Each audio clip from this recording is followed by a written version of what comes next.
I had never really been afraid before. I thought I had. When I was bit by a snake when I was 7. The night I got sideswiped by a semi coming home from college and had to wait until the fire department could cut me out of my ruined car.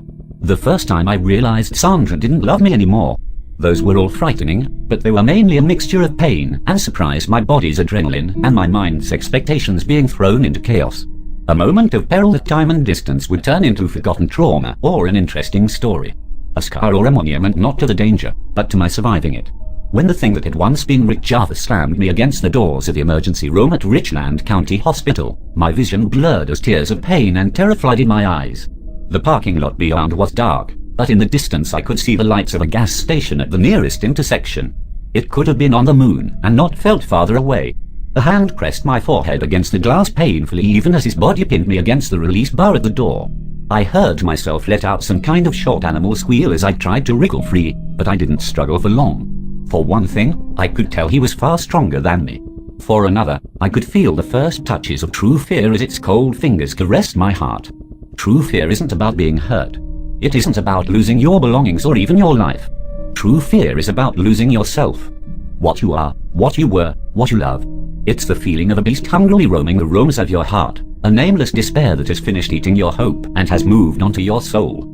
As I felt the thing I'd come to know as the gravekeeper breathing hot, fetid breath into my ear, I understood being afraid. As he chuckled, digging his fingers into my ribs, lightly at first and then hard enough that I felt wet, hot pain on my right side, I could sympathize with my brain's flight into sheer animal terror. When I realized how excited and happy he was, how aroused and joyous my pain and fear made him as he pressed himself tight and began digging into me, I felt myself sliding towards a slavering abyss. You need to understand that I was crying and slobbering during all of this, begging to be let go. We were in a vacuum of fear and pain. Dignity and pride had no chance of survival in such harsh conditions. In the moment I felt like I would have done anything just to get his burning hands off of me, his probing fingers out of my side. But there was something more than that, worse than that, occurring at the same time. In the still darkness of my inner self, there was a moment of contact and recoil. Like a field mouse scenting a snake in its burrow, my spirit, delicate and shuddering, somehow recognized the rotten thing that hid in that poor man's meat. And in that moment, I think my soul glimpsed its eventual doom. So are you scared enough now, Sully? Starting to understand. Are you ready to quit running and get down to bibs and bobs, my boy? A new wash of rotting breath hit me and I found myself wondering absently if the man pinning me to the door was already dead. I almost answered automatically. As I said, I'd already been begging, but this was the first time he had asked me a direct question in the eternity since he had first found me in the dark. Do not answer the gravekeeper. The words blazed across my mind and I kept silent. Several seconds passed and then I was suddenly free. I let out a gasp as though coming up for air before turning around. I had no idea of fighting back or even trying to defend myself. But I did want to see him for some reason, as though it would bring some kind of understanding. I was disappointed at first, his face and form lost in shadow beyond a dim outline. The security lights in the room were behind him and so weak that the light did little but make him a more tangible bit of darkness. Then his face was lit by alternating blossoms of white and blue light. I sucked in an involuntary breath at the sight of him. His skin seemed impossibly dry and hard, as though it was made from some kind of malleable resin or polished stone. His eyes, where his eyes should be, were raw red pits of ruined flesh riddled with. I wasn't sure. It reminded me of a picture I had seen once of a cave lined with jagged quartz sharp crystals growing towards each other, digging through the meat of the earth to form something new in the void. But where the picture had been strangely beautiful, this was the opposite. It was some kind of unnatural decay. Step back from the fucking door, Sullivan. Turning, I realized that Deputy Ellison had been trying to get through the door for several seconds. I took several steps back and he slammed a collapsible baton into the glass sharply.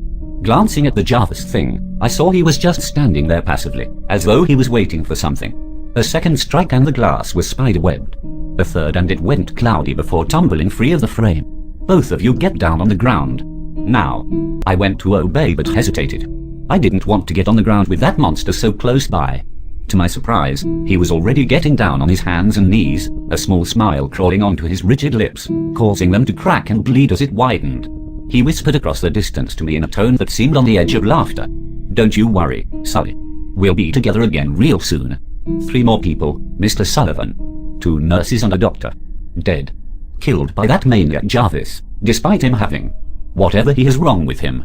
On top of that, another 20 staff and patients that were unconscious for nearly 2 hours with no memory of what happened. So today, in a town that considers it something if we have 2 murders a year, we've got 10 people dead in one day.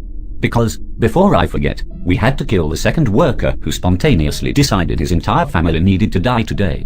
I could see Ellison was struggling to maintain his composure, trying to do his job of interrogating me while being far out of his depth and understanding. I sympathized, but I didn't have any answers either. At least not yet. I sighed. Look, I don't know what's going on any more than you. Bullshit.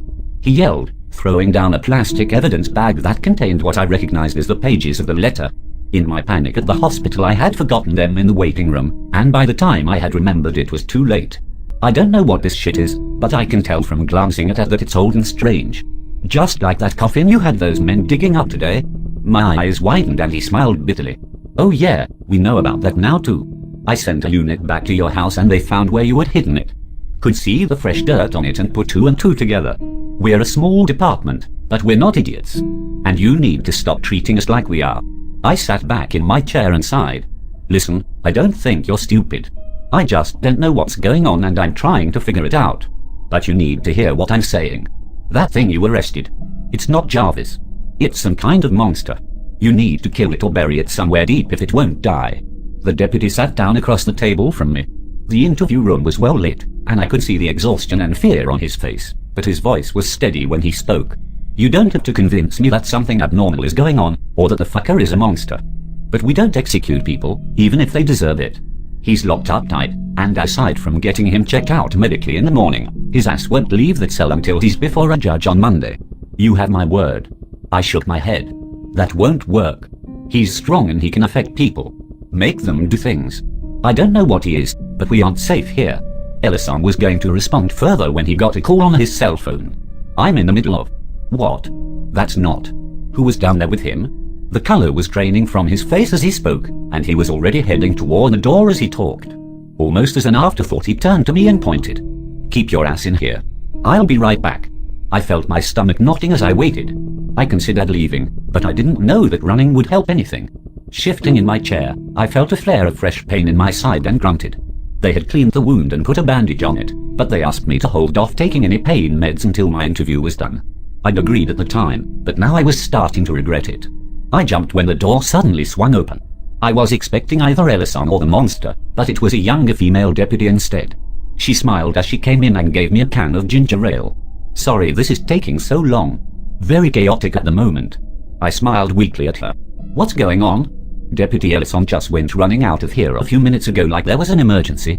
The girl looked down and then glanced at the camera mounted in the corner of the room. I really shouldn't say anything. Please. I'm really freaking out in here. Anything you can tell me. She nodded and sat down across from me. Well, the guy they brought in with you, the murder suspect. They were keeping him in a holding cell downstairs. Locked tight, camera in the cell, the whole 9 yards. And now he's gone. Escaped somehow, but no one knows how.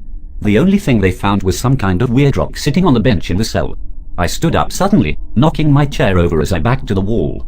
Fuck. I told him. We have to get out of here. We're not safe. We have to.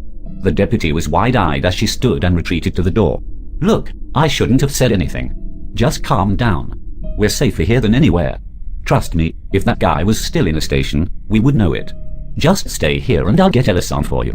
She paused and then added. Just please don't tell them what I told you. I need my job. I took a deep breath and tried to get control of myself. Yeah, your secret is safe with me. I'm sorry. I hope you find him soon. He's very dangerous. She nodded, her face solemn. I believe you. We'll probably be calling in the state police on this one anyway. She opened the door but stopped halfway through, turning back to me. Hey, you want any ice with that drink? I waved my hand. No, this is fine. Thank you. The girl's face hardened as her lips peeled away from her teeth in a mockery of a smile. The voice that came from her was rough and unnatural, but I recognized it right away. That's too, Sully. A thin line of drool began to drip out of the corner of the girl's mouth as it spoke. I'm crawling towards you, my boy. Going to crawl right up inside you to stay, I think. The thing wiped the drool away absently as it looked at me with her unblinking hazel eyes. Yes, I think right up inside you to stay.